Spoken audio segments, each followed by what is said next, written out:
Welcome everyone to this last of the 4 seminars in the East Asia and Pacific Technology and Development Month. What East Asia does to reduce emissions will shape the world's green transition and also shape East Asia's development. The questions we address today, drawing on new book, the Green Technologies book, include: how are green technologies evolving? Which are already viable? Which of them are already viable? Are policies favoring or inhibiting their adoption?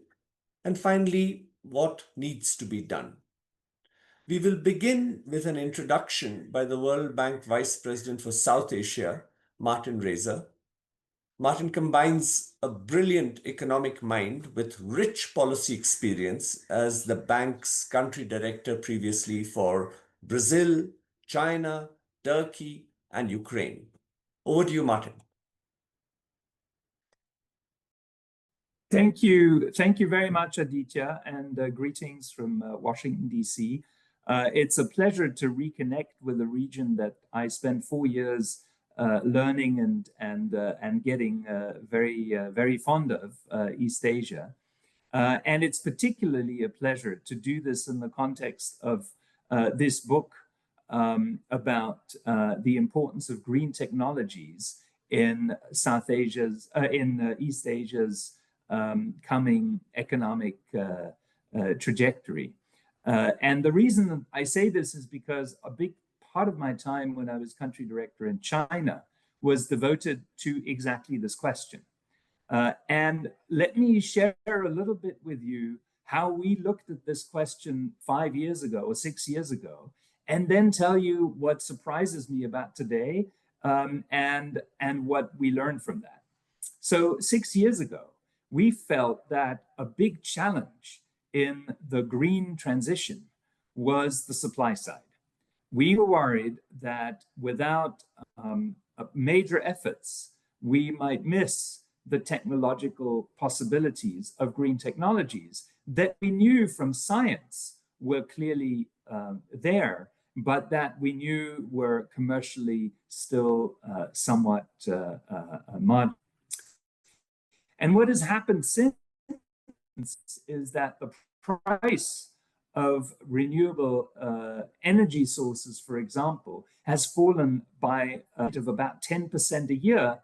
And the supply of these technologies, the integration of these technologies into energy systems across Asia has increased by around the same amount.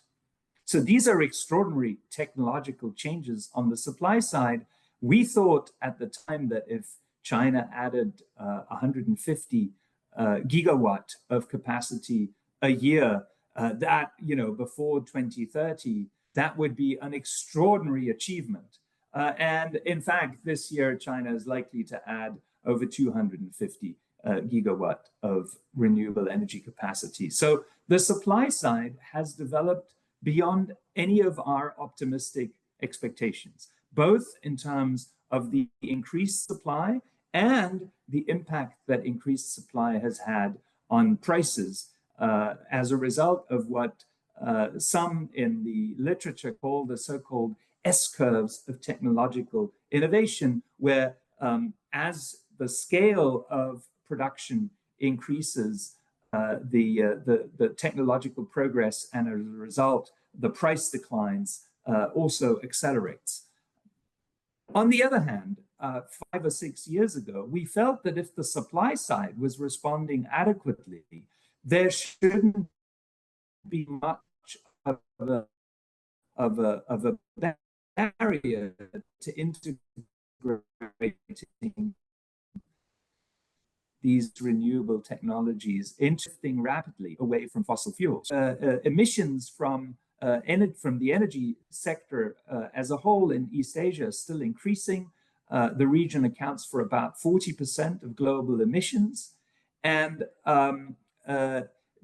even in China, although China decided to peak or announced cautiously that it would peak before 2030 and didn't put a year on it, and maybe 25 will be the year where China actually did peak. But even in China, the peak happens at a higher emissions total emissions than we had forecast for this year. Some of this has to do with technological changes in other parts of the economy, parts that have been analyzed by Aditya and his team in a whole range of publications on services, on the future of AI and digital and so on and so forth. And these are, of course, very energy intensive, and they have led to an increasing demand for energy. But some of this also has to do with the reluctance of policymakers to really shift at the margin incentives from the existing fossil fuel dependent economy to a greater reliance on renewables. It is surprising that all the while technology is driving massive price reductions in non-fossil energy sources, fossil fuels are still subsidized in many countries around the world, including in East Asia. It is also surprising to me in the book to find that there are actually tariffs on green technologies that are imposed in a number of countries in the East Asia region. Those tariffs were higher in East Asia than they were in the European Union and in the United States. So there were policy barriers and distortions in place that prevented the rapid deployment of renewable energy. There are also planning considerations. I think that was something that was very prominent in our work in China, how to deal with the intermittency of renewable energy sources, how to ensure grid stability. In China at the time, a lot of what we worried about was the integration between the northern part of the country that generated a lot of the renewable energy and the southern part of the country where the majority of the demand was concentrated. And so clearly, it's not just about deploying supply of renewable energy, it's also about building the grids, the smart grids, the metering systems, the regulations, etc., that allow this energy to be integrated. So these are complicated questions. And I think the merit of this book is that in very short, I think no more than 75 pages, if I'm, well, it's just under 100 pages. The book really presents a very rich set of data and a very intuitive framework for thinking about the kinds of green technologies that are already commercially viable and where policy needs to do very little. Perhaps just improve the information available to private actors so that they can more rapidly deploy technologies that are already viable towards technologies that are not yet commercially viable, such as green hydrogen and other difficult technologies to decarbonize industry, where policy may need to take a somewhat more proactive stance. But generally, the book leaves me with quite an optimistic perspective that given how elastic supply has shown itself to be to a concerted effort by governments in the region to accelerate the deployment of renewable energy, in part to meet their own NDC pledges and their own aspirations to reduce emissions, the demand side should be relatively straightforward to resolve. And the key issue on the demand side is really the political economy, that as relative prices shift from one source of energy towards another, there are some sectors and some regions within countries that will benefit and others that will struggle. And we know this problem from past analysis on trade. And East Asia, of course, has been a region that has made the adjustment in favor of allowing competition through trade and has thrived tremendously as a result of this opening up over the last 3 or 4 decades. And as a result, I think East Asia should be very confident that this next phase of structural transformation that will be driven by renewable, by the advance of renewable energy and green technologies is one that East Asia is extremely well positioned to take advantage of. But to do that, it's going to have to focus not just on becoming competitive in the supply of these technologies, but also adjusting the demand side. So I'll leave it at that, but it's been a very nice study to reacquaint myself with the issues in East Asia. And perhaps the final thing that I will say is that, of course, Until midnight today, I am the vice president responsible for South Asia. I then move on to a new assignment in Europe. But South Asia is the next growth motor in the world economy. Tackles this particular challenge. That's the focus of the discussion in the book. So it was with that as well that I read it with great interest and look forward to what Aditya and his colleagues have to say. Thank you. Thank you very much, Martin. As I'd expected, you've placed this book brilliantly in the context of what is happening and also conveyed the essence of the challenge as described in the book, which is this imbalance between supply and demand, which is also a source of international frictions. Now, we're going to use an unusual format today to accommodate the constraints of our illustrious panelists. We are very fortunate to have with us Waibi Liew Chin Tong, who is the Deputy Minister of Investment, Trade and Industry in Malaysia. He recently published The Second Takeoff: Strategies for Malaysia's Economic Resurgence, which outlined his vision for the emergence of Malaysia as a middle-class society. Now, Waibi is full of sparkling ideas and is determined to make a difference. And so I'll begin this event with a brief conversation with Waibi to set the stage for today's event. So, this gap between East Asia and Pacific's contribution to green technology development, to green technology production, and the slow pace of domestic adoption that Martin spoke about, it in a way reflects also Malaysia's experience, a success story in solar panel exports and participation in global value chains, but slow domestic adoption. Waibi, what are the factors that are driving this imbalance? And what do you think can be done to address them? Thank you, Aditya. Thank you, Martin. Aditya, just call me Chin Tong will do. Yeah. I'm very happy to be with you. I know this is a late evening on your side of the world. Just to illustrate what you have just described and what Martin has just said, in 2024, the United States imposed hefty tariff on solar panel producers in Malaysia and some other Southeast Asian countries. And the end result is some of these companies, most of them were Chinese-owned, and most of them decided to shut down. And I thought that was quite a waste and quite an unfortunate situation. Partly because domestically in Southeast Asia, in ASEAN countries, and particularly in Malaysia, we have not been able to absorb as much capacity as it was produced. And most of this was initially aimed to export to the US. But at some point, I think Malaysia and ASEAN will need a green industrial policy. We will need to create the demand as well as to set the right incentive for adoption. And I think we are working on it.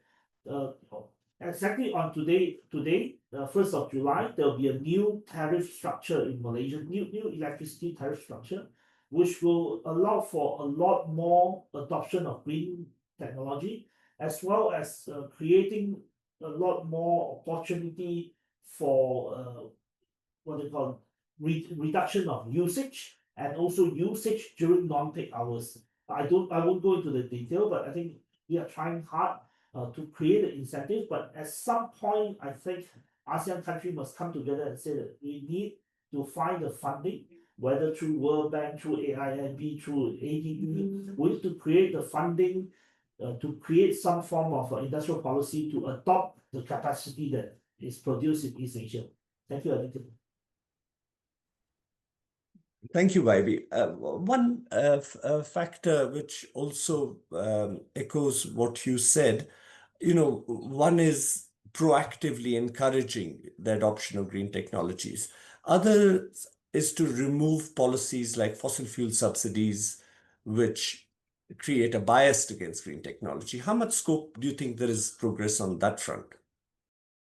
Yeah, Malaysia is as far as the subsidy front or fuel subsidy front is in a difficult position, in part because we do have elections. We do worried about what they call the votes, and we have adopted an automotive-oriented policy since 40 years ago. So almost everyone is either on a motorcycle or a private car, and public transport is quite limited.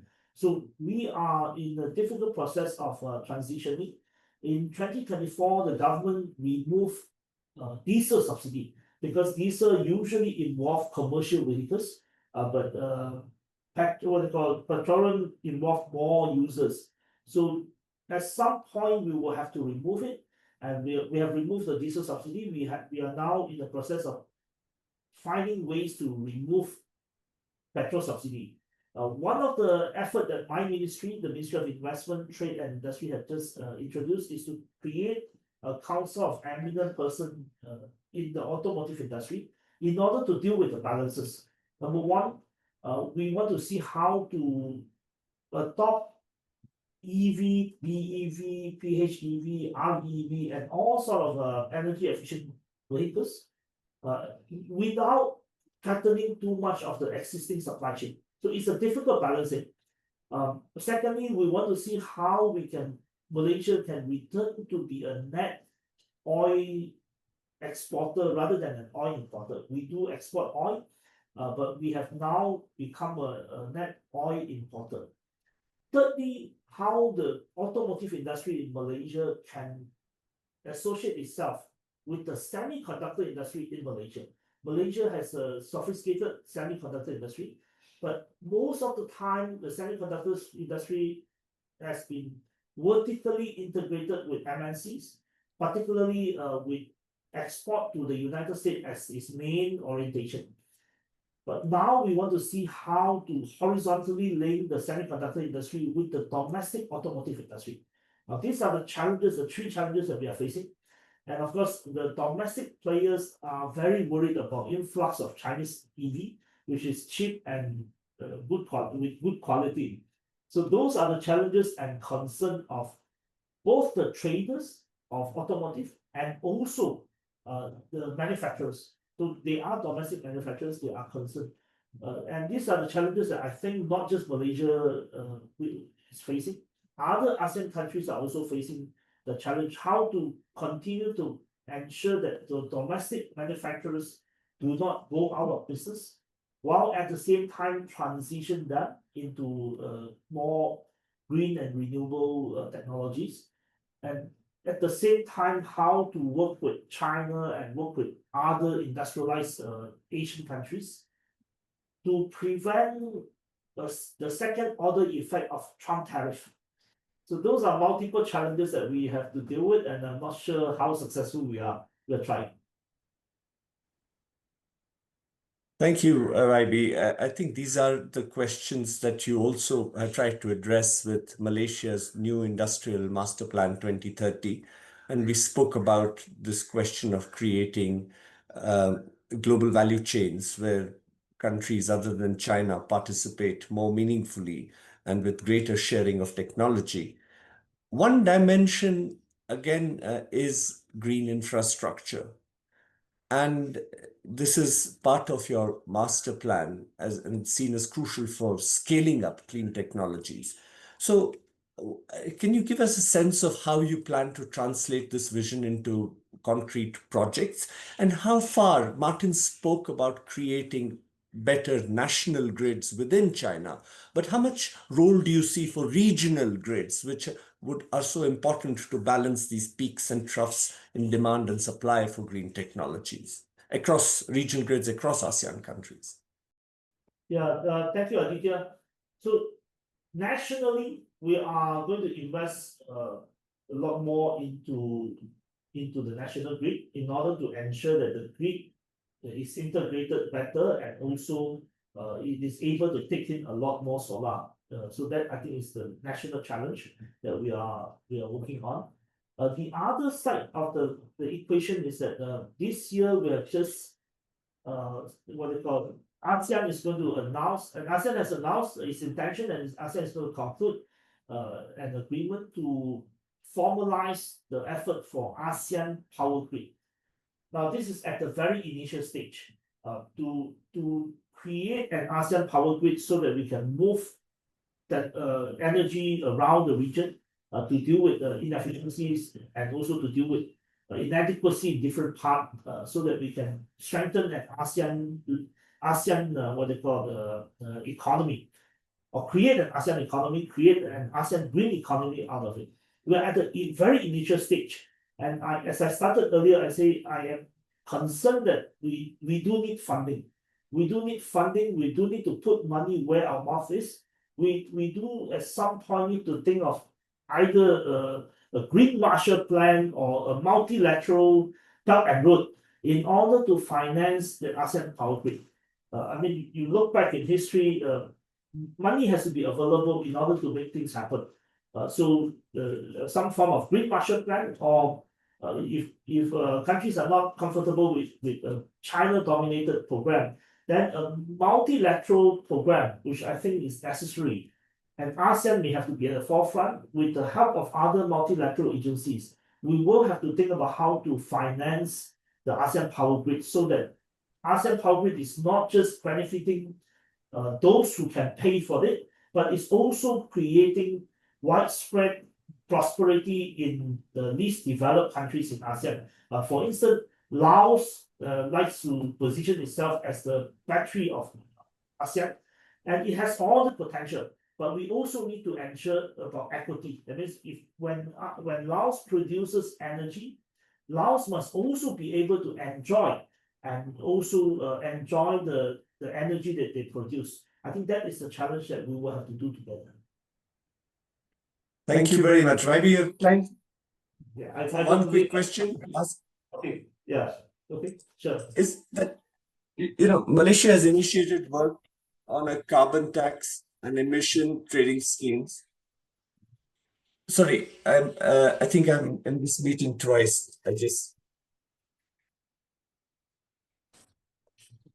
Okay, this sounds better. Yeah. You can hear me? Yes. Okay, so the question is that, so has initiated work on a carbon tax and emission trading scheme, launched the Bursa Carbon Exchange, the world's first Sharia-compliant voluntary carbon platform. So could you tell us a little bit about the status and the future plans for these initiatives and their impact on Malaysia's green technology sector, especially in the light of the fact that there has been a retreat in some countries from ESG implementation? How has that affected Malaysia's commitment to this goal? And give us a sense of the challenges and opportunities both in the national and global context. Malaysia started what they call Bursa, or the stock exchange, mandated all companies to report on their carbon emission, to report on ESG. I think this is a good initiative. So all listed company now is mandated and is required to report their ESG as well as carbon emission. So I think that is a good start. With this, we are hoping that more will happen. Secondly, the Prime Minister has announced that in 2026, Malaysia. I'm sorry, we have lost YB. I'm very glad that we had him for the time that we had, and he was able to share some of these wonderful insights. Now, let us move on to the next stage, which is to ask my co-authors, Francesca De Nicola and Chang Tu Tran, to present the essence of our book. So over to you, Francesca. Thank you very much, Aditya, and welcome everyone to the launch of Green Technologies, Decarbonizing Development in East Asia and the Pacific.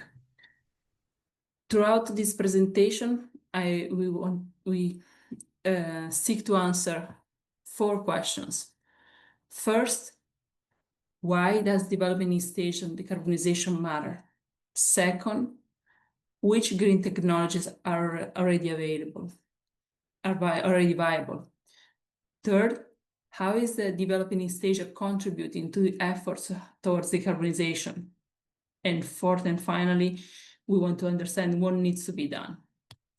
So let's start with the first question. Why should we be concerned about the decarbonization effort done by East Asia? After all, historically, Western economies have been the primary contributors to the stock of greenhouse gas emissions. However, the contribution is now in decline. On the contrary, the region has become a significant emitter. Over the past 30 years, China's emissions have quadrupled, and the emission from the rest of the developing East Asia has nearly doubled. The region as a whole now accounts for about 40% of global emission annually. Progress on this front is important for the region also because it is one of the most exposed regions to the disaster consequences of climate change. Indeed, the region has started making progress on the decarbonization, but this has been quite uneven. We see that this progress when we look at, for example, the emission intensity of GDP. This is a measure of the content of carbon dioxide per unit of gross domestic output. It reflects how efficiently energy is used on one hand and the type of energy sources that are employed on the other. Here on these blue bars, we see the progress that the region has made across several countries where emission intensity has declined. And this has been mostly due to the improvements in energy efficiency as reflected by the decline in energy intensity of GDP. However, when we look at the energy mix that has been used, the factor of the emission factor of energy, we see that this program is not being parallel made. And actually the picture is much more mixed. Vietnam stands out because its carbon intensity is still increasing, its energy efficiency has not improved, and the energy mix has become dirtier.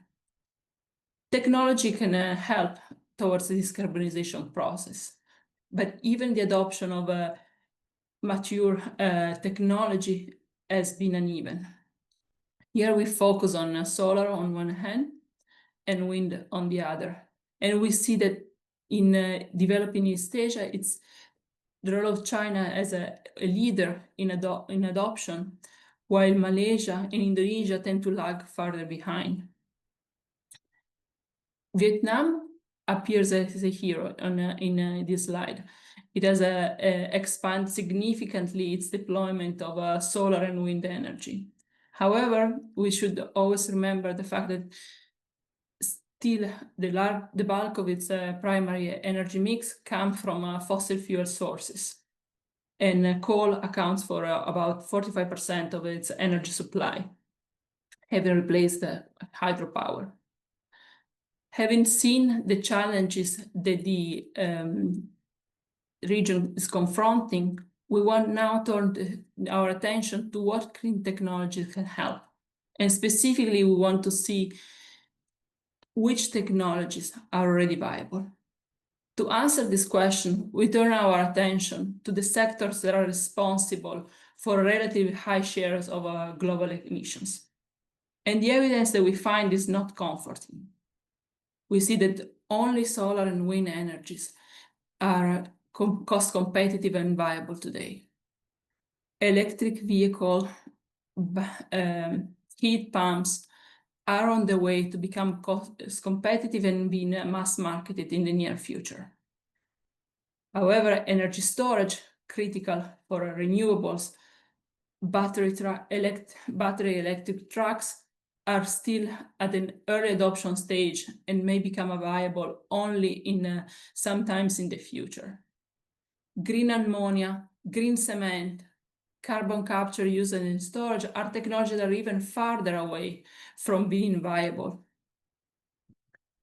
However, this static picture should not mislead us. If we focus on what is viable today, we miss the dynamic cost consideration that come clear when we look at the experience of renewables. Renewables have enjoyed a significant cost reduction as the deployment has increased. as this is perfectly captured here on this slide by the cost trajectory of solar PV at utility scale. We see similar pattern also for wind onshore and wind offshore as well. On average, indeed, the cost of solar and wind has dropped exponentially at the rate of about 10% per year since they were first marketed. This is in stark contrast with the fossil fuel technologies such as coal and gas combined cycle, which account for most of the energy produced through gas. There is so almost no decline in cost as the technology has been further deployed. So what impedes the adoption of green technologies, and what are the policy options? In order to answer this question, this book proposes a framework that guides policy decision based on the technologies, on the viability of the technologies. What we see is that when technologies are already viable, policy distortion, such as fossil fuel subsidies or barriers to trade and investment in green inputs, prevent their adoption. Eliminating those policy distortions would deliver economic benefits for the country, as it is in self-interest of the economy to address this policy distortion. Similarly, remedying market failures, such as coordination failures or spillovers, is a win-win combination. When the technologies are not yet viable, though, their countries face higher trade-offs. The diffusion requires policy to internalize the negative externalities of dirty technologies. Economists must decide how far to induce adoption of green tech through a mix of subsidies and taxes that address the knowledge and environmental externalities. And they also can decide on how much to enhance the viability of green technologies by supporting research and development and learning by doing. Using any of these instruments that are here depicted in orange may not be in the self-interest of the country. However, it could yield significant benefit for the world. And with that, I pass it to Tran. Thank you, Francesca, for introducing this policy framework. Now that we have this framework in mind, we ask what developing East Asian countries are doing on the forefront of supporting research and development, encouraging the adoption of not yet available green technologies, eliminating policy distortions at home, and remedying market failures that slow diffusion of viable technologies. First, on innovation, the region driven by China has emerged as an important source of innovations, accounting for a growing share of worldwide triadic patents in green products. The fact that these patents are not just filed in the local market, but also in other countries is proof of their quality. So developing East Asian countries are not just importing ideas, they are also generating valuable knowledge to improve the viability of green technologies. Second, on investment, East Asian countries account for a large share of world's clean energy investment. In 2024, China alone accounts for about 1/3 of all worldwide clean energy investment, and much of this goes into renewables. You may have seen this headline. Last year, in 2024, China actually installed more solar PV than the rest of the world combined. These investments are making green goods more affordable by realizing economies of scale and accelerating learning by doing in technologies like renewable energy and battery storage. Third, on trade, East Asia exports are making green goods more available to the rest of the world. The rapid rise in investment that we just discussed has positioned the region as a global manufacturing hub. So East Asian countries, including China, but also others, now occupy an important role in global clean energy supply chains, especially in the downstream segments like subcomponents and finished modules. So in a nutshell, East Asia is making important contributions to the global spread of green technologies to innovation, investment, and trade. But at the same time, when we look domestically, many countries still persist with policy distortions in market for green goods. We have seen Martin discuss some of these things before. One example is trade restrictions.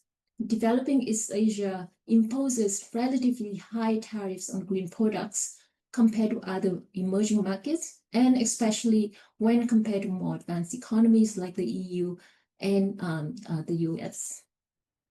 Another example is the effective carbon tax rate. Now, this is typically lowered in developing countries than in advanced economies. East Asia is not an exception, but in some cases, it is even negative for some countries in the region. And the reason that there is a negative tax is driven by the persistence of fossil fuel subsidies in some countries and a general reluctance to impose a price on carbon, like much of the rest of the world. This kind of policy distortions, like high tariffs on green goods or fossil fuel subsidies, can hold back adoption by making imported goods more expensive or making fossil fuels alternatives more attractive. Next, beyond explicit policy distortions, the region is only starting to tackle market failures such as imperfect information in capital markets. This kind of information gaps, which tends to be more prevalent in less developed markets, may partly explain the higher cost of financing for green goods. We see in Indonesia, for example, financing accounts for about 50% of the total cost of electricity from solar PV. This is more than twice the rate that we see in Europe. Another challenge that, again, Martin has emphasized before is coordination failures that limit investment in the complementary infrastructure needed for the green transition. This includes things like upgraded grids for renewables integration or charging stations for EVs. Grid readiness to accommodate future renewable growth is particularly central to the green transition. But on this front also, with the exception of China, the region has only made limited progress so far. There is a large gap between developing East Asia and China, as well as with more advanced economies in renewable energy integration measures like system planning and financial incentives. So, what needs to be done to improve the diffusion of green tech in the region? Before we discuss what can be done, let's quickly take stock at our empirical analysis, which shows that the factors that we've just discussed do indeed matter for the penetration of green technologies like solar PV.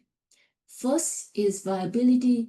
Lower relative prices of solar PV boost adoption.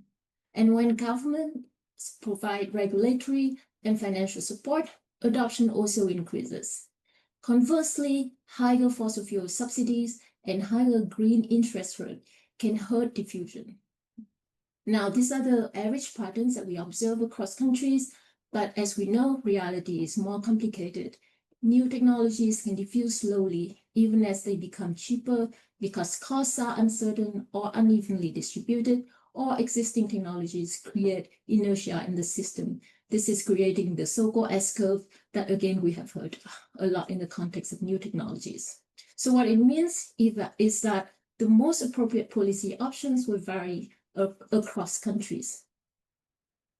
To better account for these differences, we simulate what happens to green tech adoption and emission in the power sector in the region under a few different policy scenarios. First, we look at policy options to tackle existing bias favoring fossil fuels, such as, this includes things such as long-term power purchase agreements that lock governments in expensive coal contracts. We simulate what happens if we reverse such a bias by shortening the lifetime of coal power plants. So we find, for example, in Indonesia, that reducing the lifespan of coal power plants by 10 years could reduce the share of coal-generated electricity, boost solar contribution, and there is a considerable reduction in emission. Next, we look at policy options to address market failures, such as scale economies or coordination failures that slow early-stage technologies. In such early stage of adoption, policy options like setting a quantitative target for solar can kickstart the market by creating more demand certainty. In addition, we find that you can achieve more with fiscal tools like carbon taxes by fixing market failures early on. In Thailand, for example, we found that the dominance of gas creates significant inertia in the system, and a carbon tax alone has limited effect. But introducing carbon taxes after solar deployment reaches higher levels can actually accelerate solar diffusion and deliver larger emission reductions. Other policy instruments can also generate the same level of aggregate emission, but with different time paths. So here we see some examples where some front load reductions and then level off, and others start more slowly and accelerate later on.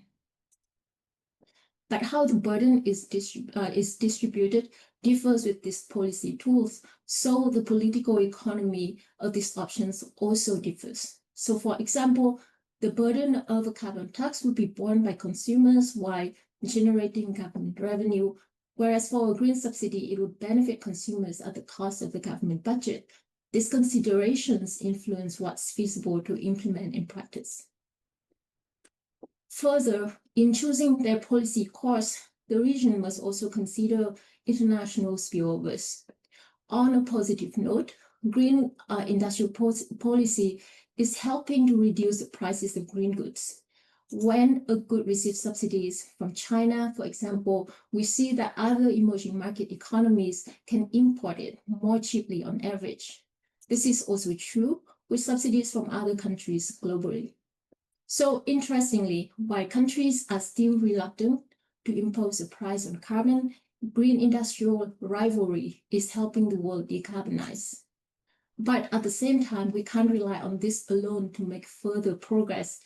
The subsidies have positive spillovers, but they are also provoking restrictions on trade and innovation, which can slow down progress.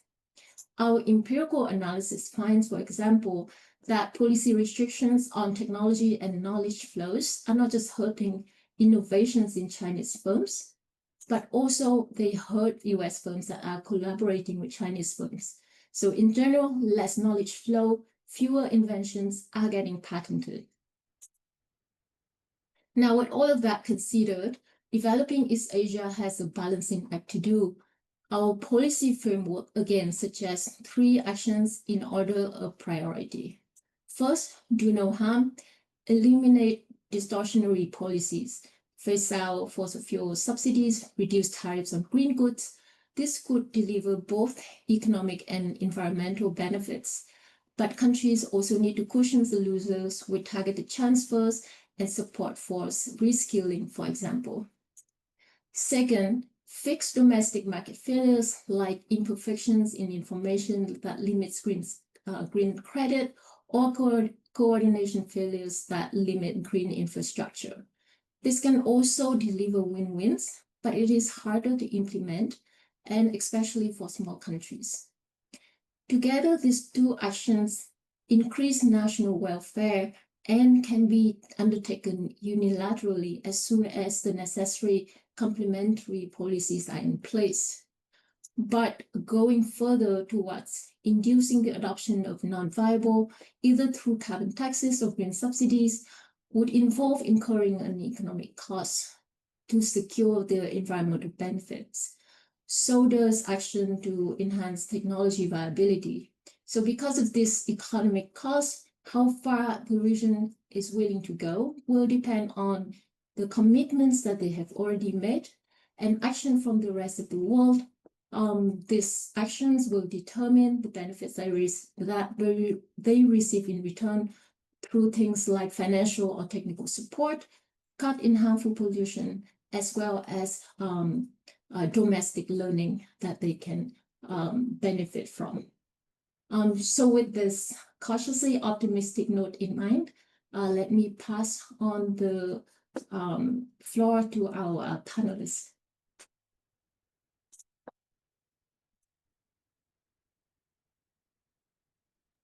Thank you very much, Francesca and Chang, for that really excellent presentation. And now I turn to the high point of our event today, which is a conversation with Arnun Chanog Sakondawat, who's currently serving as Director of Macroeconomic Strategy and Planning Office at the Office of National Economic and Social Development Council in Thailand. And this is the central planning agency under the Prime Minister's office.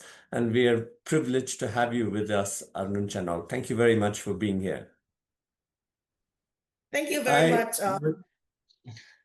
Good. Can you hear me? So I can, and I'm very clearly and loudly, and I hope we don't lose you and you stay with us for the next few minutes. So, again, I'll begin with the same question that I asked YB Chintong, which is Thailand, like Malaysia, is part of global value chains in green goods, but slow domestic adoption. What do you see as the main impediments to domestic adoption? How far is the analysis that you've just seen presented by my colleagues resonate with you in terms of what is inhibiting the diffusion of green technologies domestically? Right. Thank you very much. First of all, thank you, the World Bank and also Aditya in particular for inviting me and letting me be part of this launching event. Yeah, it's a good timing for discuss on the green technology rather than economic impacts on overall economic situation. Yes, the message from this study is very fruitful and point to the very good key facts and a very comprehensive policy recommended. I'm going to start with the solar panel kind of situation that, as you know, Thailand is a major solar panel manufacturing hub for Southeast Asia. We were ranked for the export of the solar, the 4th out of the world. And in terms of electricity generation capacity, Thailand's solar system has also the potential and continue to grow, increasing for its share of the total electricity generation from less than 5% back in 10 years ago to up to 7 to 8% in 2024. So this is to confirm a strong commitment of the Thai government to increase the contribution of the renewable energy, in particular from the solar energy. And talking about the policy to support solar adoption, the government have done a lot on what the World Bank report has been suggested in order to induce non-viable, both in terms of tax incentive, subsidies, and also regulation. These include recently what I could share now, that's in terms of the measures that has been just approved by the cabinet in June last month. For example, tax deduction in machinery and equipment to save energy with tax expenditure until 2028. Tax reduction for solar rooftop in the household, less than 200,000 baht until 2027. And also lots of government support for solar panel installation in the public agencies and so in a remote area. However, as follow what you're asking, what kind of limitations and barriers that limit domestic adoption of Thailand. This could include the first one, inconsistency of the policy and regulation. For example, there is frequent change of the policy support. For example, the feed-in tariff program that has been frequently changed and not attractive, that leads to the undervalued price. And also in terms of the application and approval process in Thailand, it's quite lengthy and complex.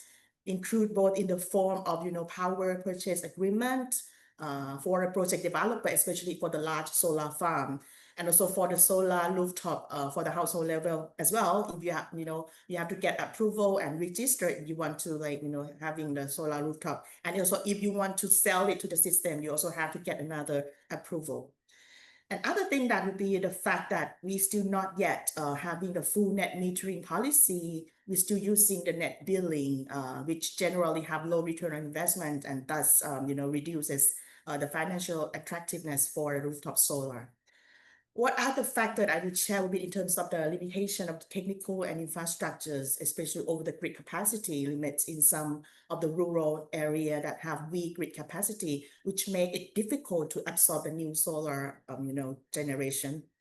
The last factor would be the fact that we have kind of challenges in terms of the financing barriers for the household, while the cost of solar panels have dropped, but the cost of installation still remain very expensive, especially for low-income households. So this is the factors that I could share to explain why Thailand still remain lag in terms of the domestic solar adoption. That's a very nice summary, Arun Chanok. It helps us understand this better. Let me turn briefly to, we highlight the tariffs that countries have imposed on green goods, and it's easy to be critical of it. But, the countries in the region also have aspirations to be part of the green global value chains, and not just in a peripheral way, but, in a substantive, technologically sophisticated way. And here, Thailand had achieved a lot in being part of the automotive global value chains with internal combustion engines. Now it aspires to also be part of the EV or the hybrid global value chain. Now, this is clearly an area where China dominates and Chinese investment is coming into Thailand. How do you see this transition happening, and what could be done to encourage it? And especially one dimension which I'm curious about is the skill dimension, the people who've been working in these factories which made the internal combustion engine. How easy will it be for them to switch to these EV or hybrid factories? Right. As you know, like Thailand has long been, integrated into like automotive GVC, especially with the Japan automakers companies. We are like kind of the largest car maker in ASEAN and a major global export of pickup trucks and also the auto parts. And more than our, 50% of the car production are export to like major markets, including ASEAN, Australia, and Middle East. So to be aligned with the global trend of EV and green technologies, so the government has launched so-called 30 at 30, which is the policy target that aim to convert 30% of our total car, production to be EV by 2030. And to meet that target, since 2022, the government has launched what's so-called EV 3.0 and 3.5 package to provide subsidies for EV purchase in order to stimulate domestic demand in particular, and together with the providing the tax incentives for local EV manufacturers and tariff reduction for the EV imports. So, this package also requires like 2 to 3 locally produced EV to replace imported car by 2026 and 2027. And that could be like export later on. This also covers in terms of tax reduction of the HEV and MHEV under conditions of the CO2 emission and also local content requirement. I would say that these EV package are quite successful in terms of stimulating demand and also in terms of investment attraction. There are about so far more than 14, the global companies invested in Thailand. And also we are among the highest EV sales back in 2024 with more than 70,000 of the EV sales units last year, and also HEV more than 120,000 sales units. And for the first quarter of this year, we have almost 30,000 of the EV sales in the first quarter. So this package also extends to strengthen the EV supply chain, including battery assembly, charging stations, and also other components as well. So I would say that Thailand remains strong as the manufacturing of the automotive sector and also the export base. And also, very strong in terms of the foreign EV investment with the continued support from the government. However, we still remain some challenges in Thailand that, has long been the production base for Japan auto companies. And it seems that the Japan ICE ecosystem transition is quite slow and focus mainly on the HEV hybrid and also hydrogen base. While also the supplier capacity of Thailand is not yet ready yet in the large scale production. And we are also faced with, as you mentioned, the lack of the skilled workforce and also the R&D, as we are kind of like mainly the OEM rather than the innovators. So, another key challenge is on the demand side is also the fact that the EV market seems to be the price sensitive, and we are quite, currently experienced with the import from China's overcapacity issues that could be, dampened in terms of the price competitiveness. So this is the fact that we have been faced with. Very interesting. Thank you very much for these insights. One question I also asked YB Chintong was about regional infrastructure.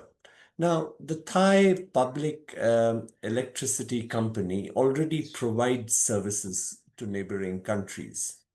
I was wondering, could this approach be widened to create global or regional grids, which help smoothen these peaks in demand and supply across countries? And I know recently there have been some political issues, and that often inhibits the development of a regional grid. But what is your sense of the opportunities and the potential? Right. As the Deputy Minister has been mentioned, that the regional grid was created under the ASEAN Power Grid in order to enhance electricity connectivity and trade among member countries. But currently operation is through mainly bilateral links for Thailand in particular, between Thailand, Cambodia, Thailand, Laos, that we provide electricity service to Laos during not peak demand period. However, in order to support multilateral trading framework, it is very important to work more on the alignment, both in terms of technical regulations, institutional framework, as well as political balancing in energy sovereignty and also energy security, which is very important. And it seems that the government is more likely to be concerned about the dependence on the cross-border power of the neighboring countries that could compromise national energy security. And also there is some of the remaining limitations on the fiscal infrastructure gaps that could slow connectivity. This is also including in terms of the difficulties to execute regional trading under the not harmonized regulatory framework.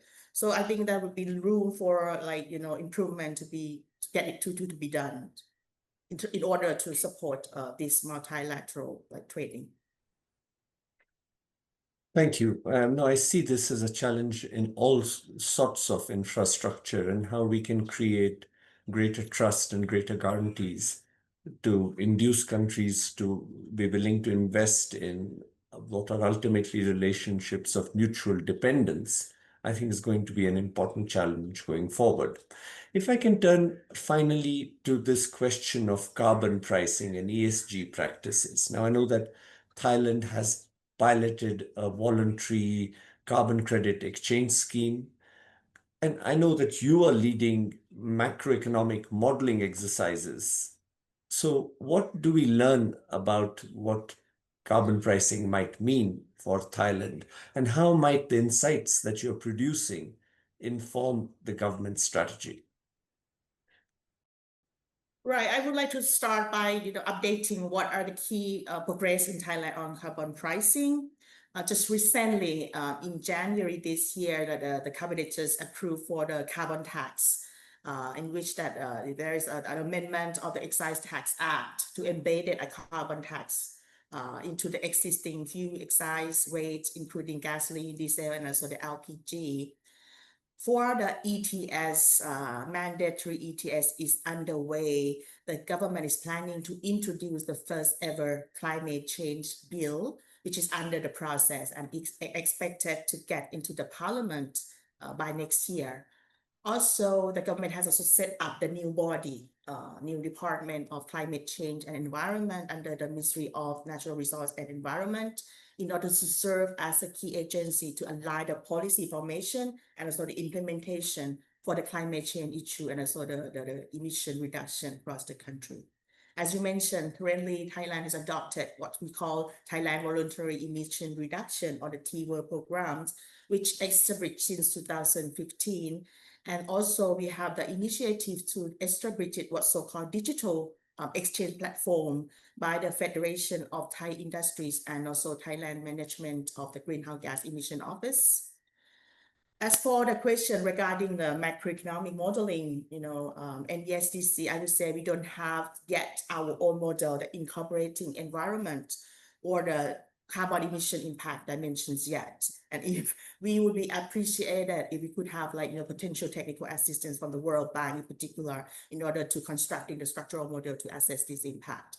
However, what I would share today would be the fact that we have studied under the economic survey with the OECD back in 2023, and one chapter had been focusing on, this pursuing of a strong green recovery. The OECD studies review that the carbon pricing for only narrow set of sectors would not be sufficient for Thailand to make progress towards a net zero target. But the emission reduction contribution need to come from other policy tools as well, such as energy saving measures and also changing in terms of regulation to be more stringent. For the ETS, OECD suggested a cap and trade system with the extensive sectoral coverage to be placed at the center of Thailand carbon pricing strategy, in particular in the energy and industrial sector, which should be among the first to participate in the cap and trade system. However, recognizing this, all emissions cannot be included in the cap and trade system. So this can also be complemented with a carbon tax for sectors not covered by the scheme, like for example, transportation emission from the household. Allocating allowance of the private, from the private passenger car user would not be practical, while carbon tax on fossil, fuel could be easily implemented at the station. So this is a fact that has been recommended. And based on the model simulation result, it suggests that the carbon price level would need to be rise substantially when rely on the carbon pricing to achieve carbon emission target. This strengthen the case for deploying, a combination of price-based and also regulatory measures, as well as the energy saving to reduce carbon emission.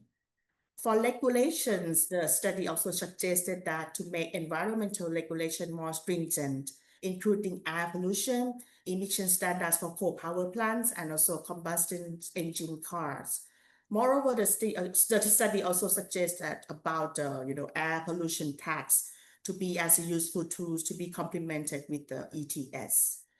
In addition, what is the important point is that the fiscal revenue from the carbon pricing should also be used for targeted support for the those vulnerable and low income group of households in order to evaluate economic impacts from the climate mitigation, and also for the SMEs in particular to support their investment for their transition to greener technology investment.